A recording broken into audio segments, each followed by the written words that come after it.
દે ને હા તો ઘર બેઠા દે, ન દે ગામ ગયે. બરોબર. ગમે એટલા પ્રયત્ન કરો ને તોય ન આપે. હમ એની પાસે તાગાય જ ઈશ્વર.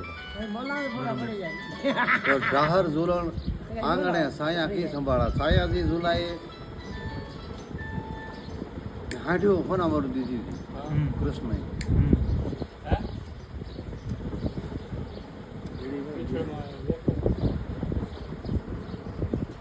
તેને ન સંભાળ્યું, બોલો એ કે મારે શું કરવું તારું દીધેલું. હમ કૃષ્ણએ દીધું તોય ન સંભાળ્યું એને. નહીં નહીં, બરોબર. એને હજી વાસણ છે દ્વારકામ ગોગળી જાજો, પણ ન દેખાડે એ ગુગળી લોકો. હમ કારણ કે ત્યાં સાંજે ઝૂલોને એક અવાજ પડે છે બપોરે વરસાદમાં આરતીમાં હમ કે છે ભાઈ કોઈ ઝૂલા હાથનું તારણ તો અહીંયા પ્રસાદ ધરવો છે ભગવાનને, આવી જાઓ. હજી થાળમાં પ્રસાદ ધરે ભગવાન કૃષ્ણ હમ દ્વારકા.